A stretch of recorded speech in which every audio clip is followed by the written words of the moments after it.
Hi, and welcome to another episode of the Be a Boss Coaching Podcast. My name is Beatriz, and today is a very special episode for two reasons. Number one, on Monday, February 12th, I will be having a free webinar called the Clarity and Strategy Webinar for anybody who wants to elevate their strategy game and get clear at the same time. I will be launching this along with my new Clarity and Strategy program. It's a mini program that I will be announcing on the webinar, talking about how to use strategy to get clear on your business moves. And you will be available to register and enroll for my mini program. Anybody in attendance will receive $50 off my first round of launching. So I'm really excited for you to be here. Come and register at the link in the show notes where I will place it there for you to register today. And of course, you can always visit my website and my link in bio on Instagram. Number two, this episode is my first live recorded episode with my friend Lucy Ortega. She is a serial entrepreneur who has built several businesses over the years, a money and business coaching business, her food business, Sierra Mexican cuisine, and a new cafe in Southgate. She is the recipient of the $10,000 Verizon Small Business Digital Ready Grant and a $5,000 Creciendo con TikTok Small Business Grant.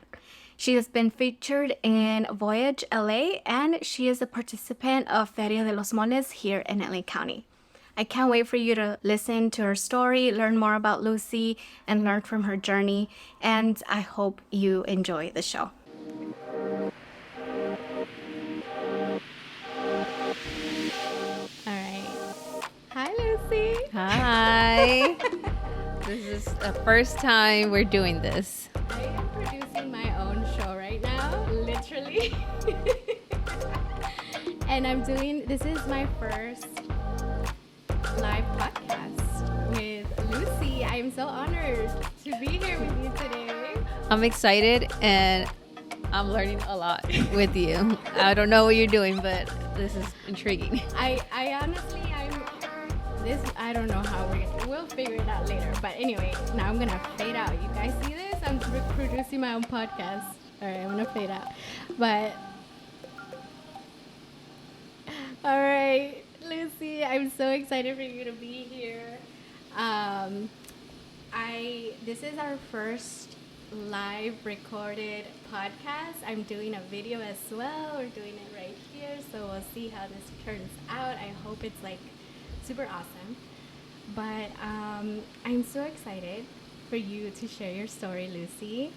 As you can see, we have a lot to talk about. This is Lucy's own restaurant and cafe. So I'm going to let you introduce yourself, introduce your business, and we'll take it from there. Well, thank you so much, Beatrice, and for making the drive here. And this is, I'm very excited that we're doing this. So I am Lucy, and I am a serial entrepreneur. Yes. I own this cafe. I also own a taco stand, and my very first business was a party rental business that I started when I was a second-year teacher. Yeah. So that's when my whole journey as an entrepreneur began. Yeah. Oh my God. So wait, you owned a party rental business, and then before that, you were a teacher. Or you were doing teaching and doing the party rental business at the same time? Yes. So I started teaching right after college in 2017. And then 2018 was when I had like my money journey epiphany. Mm-hmm. And I was like, this income's good because I don't have kids. I'm not married. Yeah. But it's not enough. Yeah. And I decided that I had to make more money, and I don't know why. I had already started tutoring. Mm-hmm. I had already tutored for maybe almost a year mm-hmm. at a tutoring company, but it wasn't enough. Mm. So then I think that was the reason why I was like, well, I need to start my own business. Yeah. And I got a $10,000 loan at a credit union. Yeah. It's school's first credit union for teachers. And I bought a business from someone that was retiring it. A tutoring business? The party rental business. Party rental. So you had bought that business yes. from someone that had already started it. Mm-hmm. And And was that a brick and mortar business too, or? No. So that business was, we have a lot of space in our backyard, and I was like, well, we can store all the chairs, tables. So I remember going all the way to East LA. I'm from South LA, and I went all the way to East LA with my dad and my uncle's big truck, and I think two other workers of his that he let me, borrow. Yeah. And we started putting everything into the truck. Yeah. And I remember right there and then, I mean, I was very skinny. I mean, right now I'm a pretty thin person. I was thinner. Oh my God. And I remember I was only able to pick 2-3 chairs at a time. Now I can pick up to like 8 chairs. But I remember this is going to be a lot of work. Yeah. And that was the beginning. So that was in 2017. 2018. 2018. Okay. And I was teaching and running a business. Yeah. Oh my God. So I'm interested in learning more about why entrepreneurship called to you. I know that you identify as a serial entrepreneur, and you had a party rental business. You had a taco stand. You have are you still doing money coaching? And We're entering business coaching. Yes. In March. Oh my gosh. And now you have a brick and mortar. But before we get into that, I would like to know more about how you came into the entrepreneurship world. Like, what called you to be like, I want to be an entrepreneur. I want to be a business owner. So I didn't start calling myself an entrepreneur until like 2021. And this was like 3 years after I started my first business. Every time people would ask me about like the party rental business, I would always describe it as something I was doing on the side. So I saw it as a project. I didn't really see it as a business, maybe even like as a side hustle. And I think it was because I just couldn't see myself, like the identity. I didn't describe myself as an entrepreneur, not even a business owner. So I think when if we go into like the root of the problem of why I couldn't identify as an entrepreneur, it was because I had a lot of money trauma. And for me, like, money was very scarce growing up. I was raised low income, and my parents would always fight about money. My dad's a very complacent man. He sees like the joy in everything, and while my mom is like very entrepreneur. So her family's actually super entrepreneur. They did have a job, but it was run like a business. So because I saw all that clash between my parents, I was like, I don't like money, and I don't even want to talk about money. And I think I also had a really bad relationship with my mom, that I did not want to be anything like my mom. And one of my mom's identities is that she's an entrepreneur. She has multiple side hustles, streams of income. She finds money, like money le llega como sea, like she'll figure it out. And I didn't want to be that, I didn't want to be like her. Yeah. So I think that was another reason I really, really rejected that identity. Oh, and what made you want to embrace that identity? I can't remember. That's like when I can't really remember like when the light bulb turned on for me. But I think it was like little by little. When I was doing money coaching, one of the trends that I saw with a lot of my clients was that a lot of us were in the nonprofit sector. So we were teachers, social workers, like very giving careers. And a lot of them were making enough to pay the bills, but not enough to invest, not enough to like build a business. And that was when I started coaching them how to like start their own businesses, increase their income. And that was when I was maybe like, oh, I have to, like, how am I supposed to help other people start a business and be business owners and entrepreneurs if I myself don't, claim that identity? And I think that was when I started identifying with that identity as an entrepreneur. That's awesome. Okay, so after your party rental business, like what happened with that business? Like, how did you sell it, or what happened after? So I got it in 2018. And the reason I got the party rent, or I started the party rental business, was to pay my debt. I was also a master's student. I was getting my master's in education. So a lot of those things motivated me to increase my income so I can pay off my personal debt, my schooling, and anything that I still had to pay off. And which is like the irony, right? Why would I go get a 10K business loan to go more in debt? But actually, I ended up paying off all my debt in 18 months. So by the end of 2019, I had paid off all my debt. I had paid off the business loan, and I had also saved, I believe, 10 grand. But I had burned out because all my time and all my energy and money was going into the business, was going into paying off that debt. So I realized I had done everything, quote unquote, the right way, but then I have forgotten about myself. So then in March of 2020, February of 2020, I actually ended up quitting teaching because I was just so burned out. I was like, I don't want to do this anymore. And I left teaching, and a couple weeks later, COVID hit, which was like, I should have probably stick it a little bit more because then everybody would have been at home. But because COVID came, the party business also shut down. No one was throwing parties, and we ended up just keeping the material. So now it's just more like an extra source of income for my dad, because we still have a lot of our clients still call us. So we have clients since like 2018. We continue serving their parties year after year because we already have relationships with them. So that is pretty cool. Right now we're not really revamping, but I had to pass out a lot of flyers for this business around this neighborhood. And I said, well, the other side's going to be empty. Might as well add something. And I ended up adding like the party business information. And we already got like 2 different quotes. So it's something that we do more on the side. We have the materials. I have thought of selling it, but at the same time, we ourselves throw parties. So we save ourselves like, I don't know, like $500 every time we throw a party because we have all the materials. So that's kind of like the plus sign of keeping it. Oh, that's so cool. So it's still alive.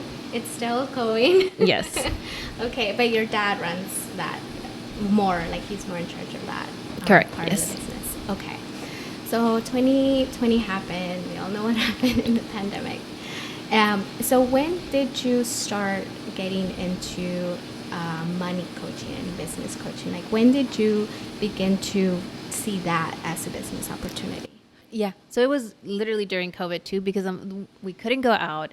And actually, January of 2020, I had started going to a community college after school, after teaching. I would drive to a community college, and I was taking 2 classes, one on personal finance and the other one on investments. And even though I knew most of the things they were talking about, I wanted to learn how the teacher was teaching it, because my goal was like, well, eventually I want to teach personal finance to folks like communities, organizations, anyone that wanted to hear about personal finance. So that was like my end goal. So when COVID came, I just continued delving into like the personal finance. And then in May of 2020, I started my Instagram page, and I don't remember the first name I gave it, but I slowly just wanted to put content out there for people of color, women, first gen to talk about money. And I think at the very beginning, there was not many of us, or actually there were some, which made me very excited, because I'm like, oh, there's other people like me that want to talk about money, because for the longest I had been like listening to like Dave Ramsey and all these like, some were good, like 2 cents or 2 pennies, 2 cents on YouTube was really good, but it just didn't feel like there was that authenticity or that culture, that part that was missing when it came to talking about money.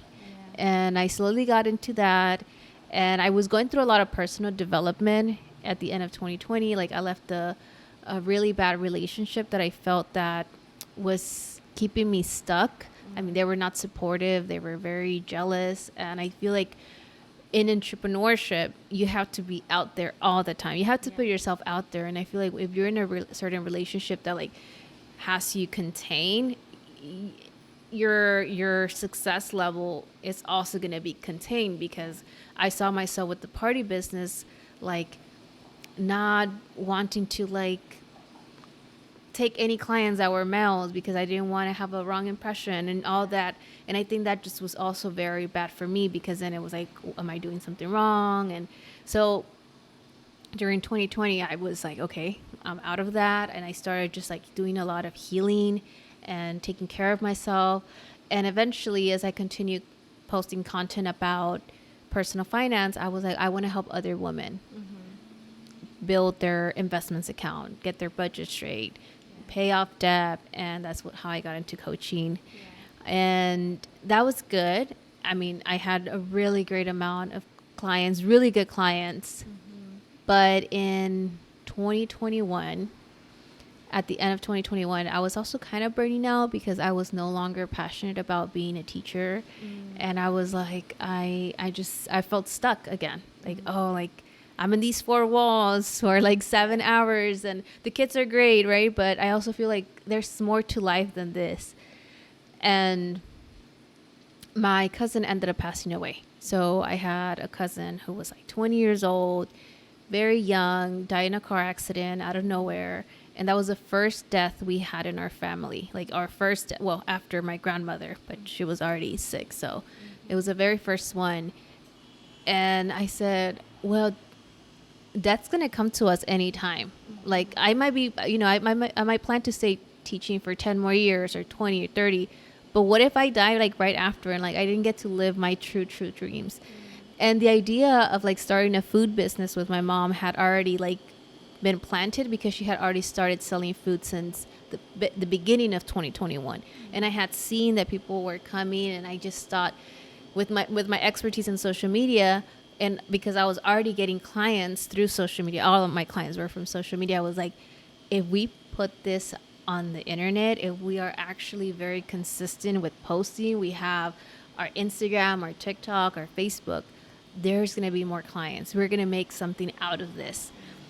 And in May of 2022, I actually left my job. Once again, I quit teaching. So I saved enough to like, I saved enough for 6 months, but I saved enough for 6 months. But in my head, I thought, I think I'm going to be back January of 2023, back into the classroom. So in my head, I'm like, this is going to be like a 6-month journey. It's already January 2024, and I'm still here with the brick and mortar now. With the brick and mortar, I mean, honestly, like those are all of the different paths that sometimes that's what entrepreneurship is. It's like you see a path and you just take a risk. And that's what I see in you is when you see an opportunity and it's there, and you start visualizing what could be, right? Like, well, what could happen. And yeah, we don't know, but I think that is a character of entrepreneurship that I think that is being able to take risk, but also knowing that if something does not work out, that like you can still pick yourself back up, you can still bounce back. And that's what I love about working with women of color and just like first gen, like BIPOC queer entrepreneurs. Like there's always that resiliency that I think makes us like really good entrepreneurs and like business owners. So that's awesome. Now you have a new brick and mortar, and I listened to your story around what happened, right? Because I know that you had seen the open lease sign, and so can you tell us a little bit more, just like quick, around how you decided to open this business? Yes. So one of the things that I told myself when I started the food business is I want to do everything the right way, the quote unquote the right way. So my mom has always sold food to friends and family, and that's good. But I was thinking, if I'm going to go in, this has to be bigger. I have to take it one step ahead. So for me, it was like having all the paperwork ready. And as I got more into the business, I realized, okay, well, for me to have all the paperwork, the public health permits, the city permits, I have to have at least a trailer. You know, the street vendors are not allowed to have a permit or a public health permit because there's all these other requirements that are required to have.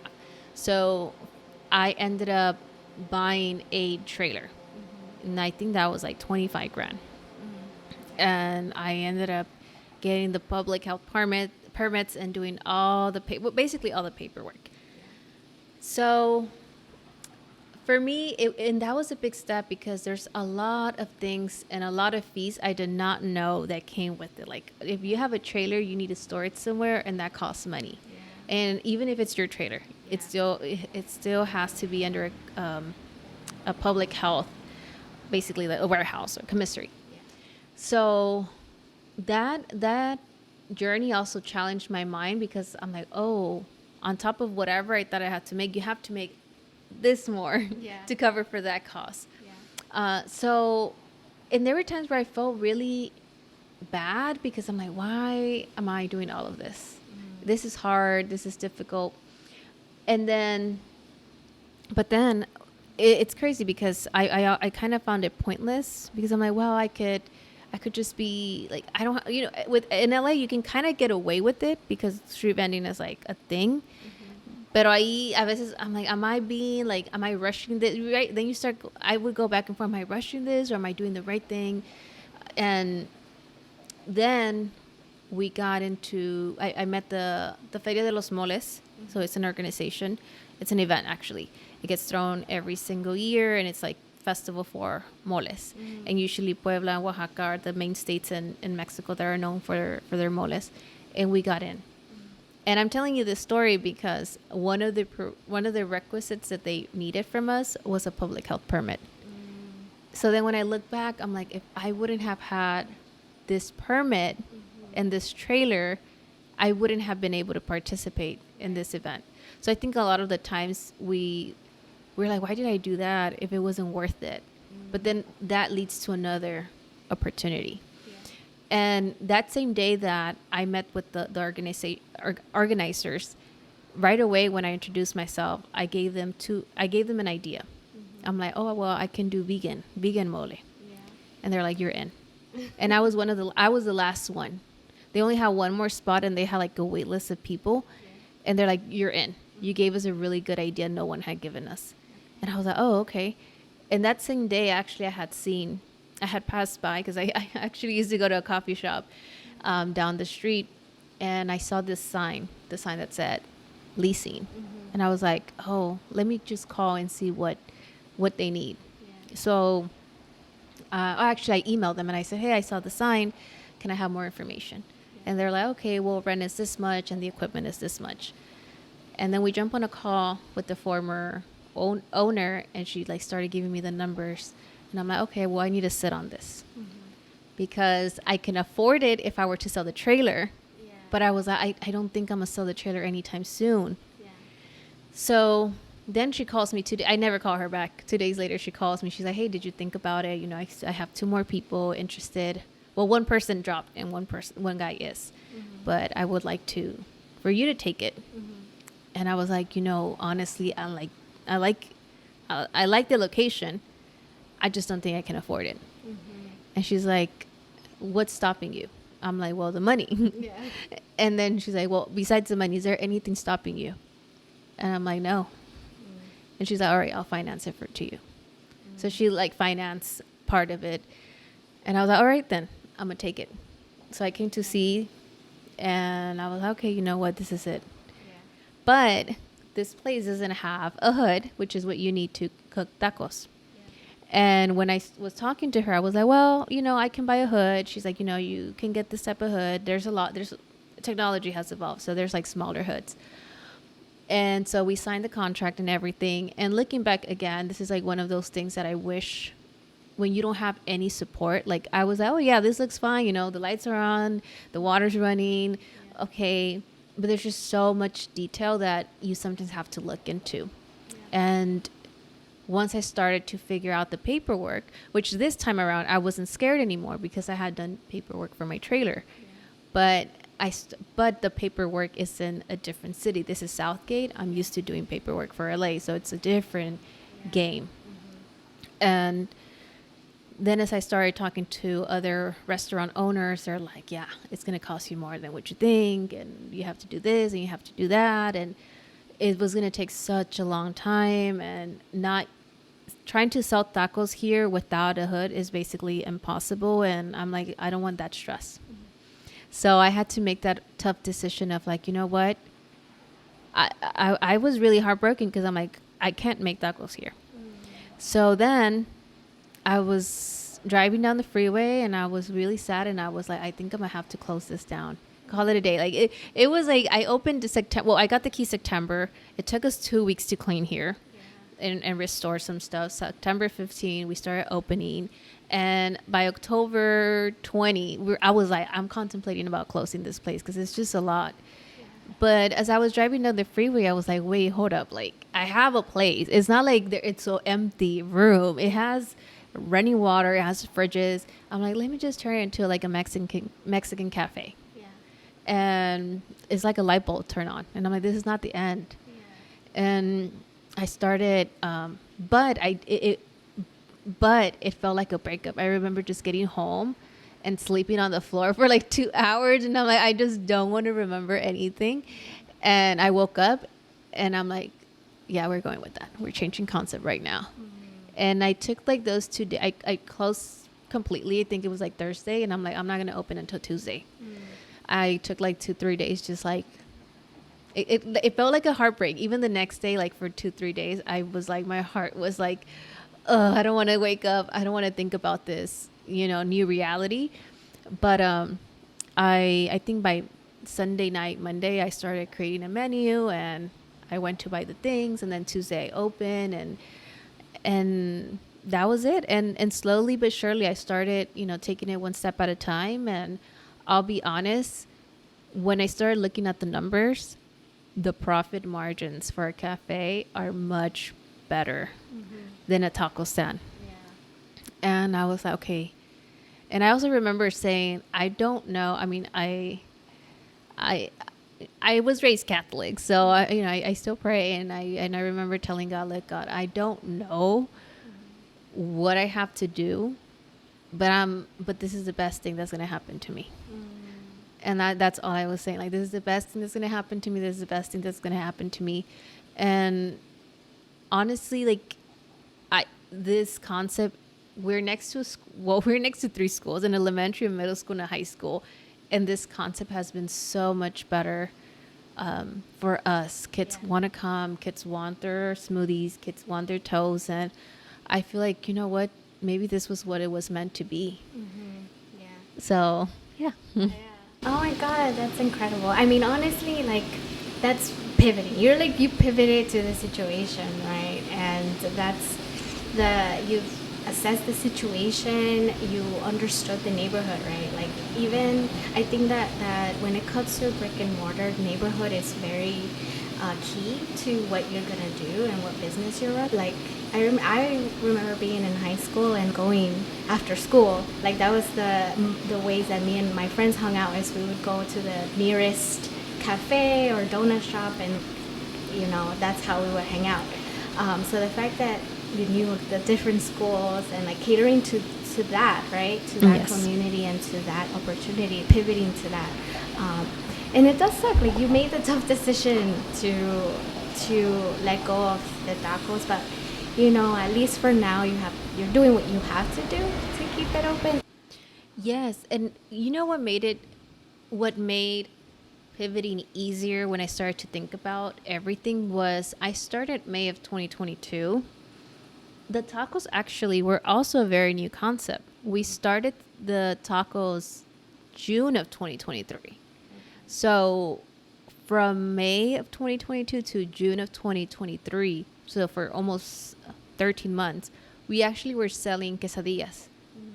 And it was a different style quesadillas. And so when I was like, wait, I only have had these tacos for like, July, August, 4 months. I think it was just more like I wanted things to go my way, my way or the highway. And I think in entrepreneurship, that's not always the reality. And I was like, well, the taco concept is really new, and the stand is still there. And eventually, I think if an opportunity comes where another brick and mortar, if I want to, right, if a brick and mortar comes up and it does have a hood, then we can relocate the tacos there and expand from there. But at the same time, I think as an entrepreneur, sometimes we love what we do so much that I feel like it consumes us, and sometimes we don't know. I have had to learn to put boundaries because I get so excited. I'm like, oh yeah, we can open this and we can do that, but I'm also like, think about the time, think about what you really want to do. It doesn't have to happen overnight, and I think that's like the stress we put on ourselves. Also, I feel like social media, sometimes you see people, oh, I did this in a year, but and I get it. Like even the same thing, like some people are like, wow, you started operating within a month or like within weeks of opening. You know how long some people have waited to like open their restaurants, or sometimes it doesn't work out for them. So I also understand that, like, sometimes it takes longer than you want, and sometimes it happens faster. Yeah. And you gotta go with the flow, you know, you gotta go with the crashes of the waves, whatever comes at you. You know, while we were talking, I was telling my dad about your business, and like, and he had told me before, but he was reminiscing to a time that he opened up a taqueria, and I was like 3 or 4 years old. I didn't know so much about this, but I was like, that's crazy, Dad. I've known you, like, I'm 34, you know. I'm like, Dad, I'm still learning new things about him, right? Oh. Like, and so he's, yeah, I opened a taqueria, and his brother-in-law's wife was the cook, and my sister, my older sister, was like la mesera, like the server, and he and his brother-in-law were going half on the rent y todo eso, and it was working for 3 months. But my dad also owned the shoe repair, so the main people that were in the restaurant was his brother-in-law's wife, and his daughter, and he told me, yeah, but we had to close because the cook left, like she just left because they got into an argument, no sé qué pasó.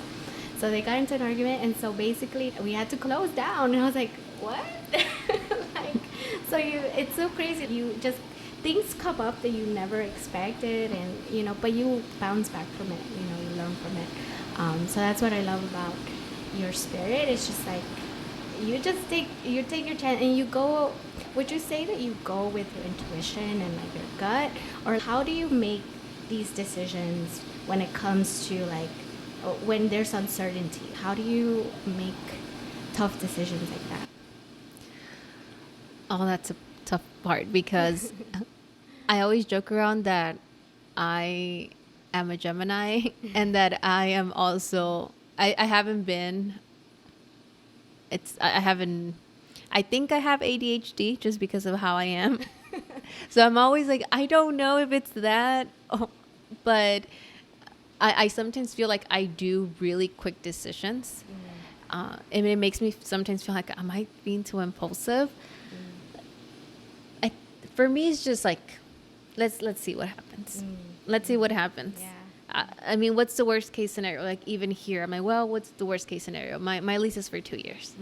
Yeah. And kind of like your dad, right? Like I think one of the things that I have learned is this might just be a phase in my life. And sometimes we're just so stuck with our identities. So for me, I was like, oh, I'm a teacher. And like, that's the first thing. Like, I think a lot of people, when they introduce themselves, they're like, oh, my name is, and I am. And it's like always like our career. So I feel like for me, it's like, well, this might just be a phase in your life. And if you need to let it go in 3 years, that's fine. Like something better is going to come your way, though it's easier said than done. So I think practicing a lot of detachment of the outcome is what has really helped me, because when I first started here, I remember, and I told you this on the phone, we had a $0 day. I think it was our second or third week. And I was like, oh, this is it. This is the end. I'm not going to sell. It's never going to work out. And I left that night, and I remember thinking, I can't continue living like this. Every single day I have a bad day. And the way I just took it was more like, you know what? I'm so happy that I get to be here. I'm so happy that I get to be here. And like, if it's $50 that we make, then it's $50 more. And if it's 100, and if it's 200, if it's more, so just detaching myself from that, and I think also just like I get to be here. That's so crazy. That's so amazing, right? Because I feel, not to get all like really corny, but I'm like, anything can happen to me. Like I can be in the hospital. I can even be like, I can be dead today, and like, life's gonna move on. Yeah. So I feel like just having that gratitude that you get to do what you love doing, that's perfectly fine. And also for me, like even now when we're having a slow day, I use those slow days to like paint here and paint there and organize this and make the space more like beautiful. And I'm like, you know what, I'm so happy like no clients came, because then I wouldn't have done this and that, right? I think just seeing the positive that you're doing, I think that calms our nerve systems a lot. I tell my dad, because I go with him on Tuesdays and Thursdays, I'm like, Dad, every day you have to say to yourself, today we're going to make so much money.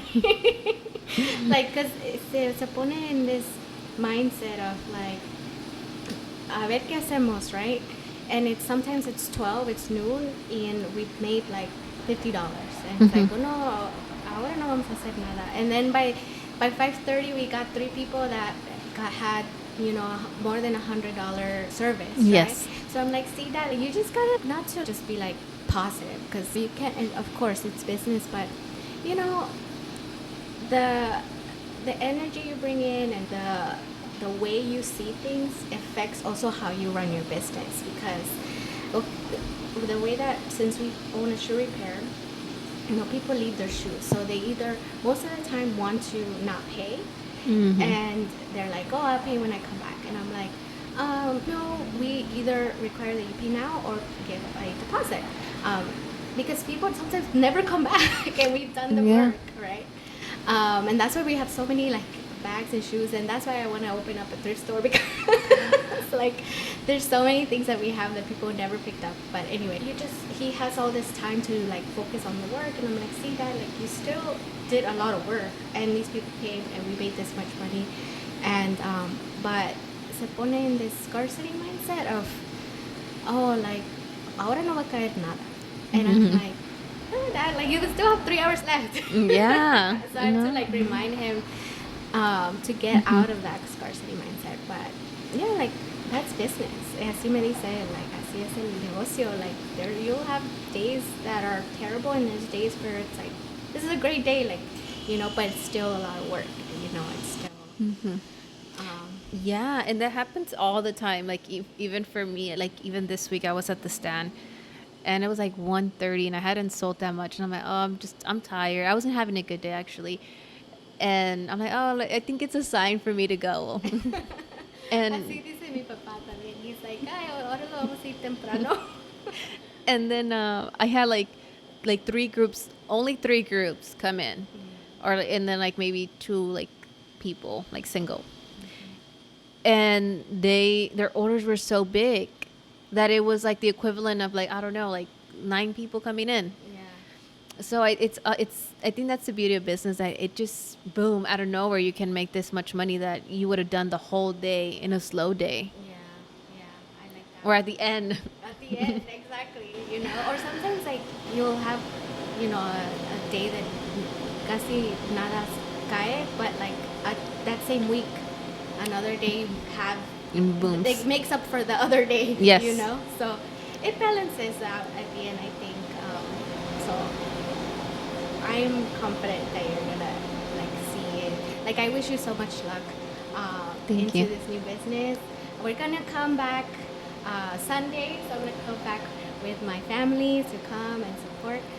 So remember to come and support Sierra Mexican. Is it Sierra Mexican Cuisine?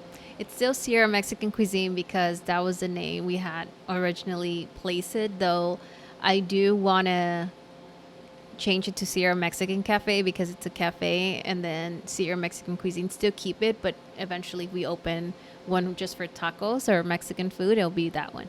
Okay. That's the plan. Yeah. Well, come on over and support Lucy at Sierra Mexican Cuisine / Cafe at some point.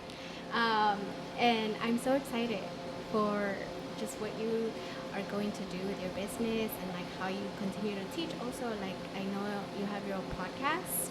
So before we wrap, can you talk a little bit about your podcast and also where we can find how we can work with you and how we can get in touch with you? Yes. So my podcast is The Socia Effect, and socia because in Spanish, socia or socio means business partner. So the reason I called it The Socia Effect is the Socia Effect is because I want us to be business partners. Yeah. Just that vibe. And the subtitle is Breaking Barriers, Embracing Success, just because I believe that a lot of us are breaking barriers. And embracing success is, I think, a challenge for many of us. And I every time that a guest comes to the podcast, I want them to tell us how they have embraced success or what are the things that they are embracing, that they have accomplished, because I feel that a lot of the times we don't celebrate ourselves as much as we should. So that's a podcast, and it's on Spotify and Apple. And you can find me on Instagram and TikTok by Lucy Ortega, and my website is by lucyortega.com. I am going to start business coaching March, because right now I am working on the recipe book that I have. So if you also check out my Instagram, you will be able to find the link to pre-order that recipe book that I'm putting a lot of effort into it. And it has a lot of the recipes that of the guisados that we sell at our taco stand. And Sierra on Southgate is where you can find the cafe. So our social media handle. And then for the taco stand is Sierra Guisados. That's incredible. Well, I hope you go and follow Lucy over at all the handles that she shares and all the It's a lot. I will include them in the show notes, of course, like everything. And I think, honestly, you might need to come back, because there's a lot more that I want to, there's so many other questions I want to ask you, but we'll keep it there. We'll wrap it up. Thank you so much for just sharing your story, sharing what you've learned and how you've opened this cafe and your decisions and your story. Thank you for having me. Yay, thank you. Thank you for listening to the Be a Boss Coaching podcast. Remember to come on over to the beabosscoaching.com and book your free discovery call, where you can learn more about coaching with me, what it takes to start a business and grow the skills while growing your business at the same time. I'm excited to learn more from you. Remember to sign up to our newsletter and come back every Monday and Friday for new episodes.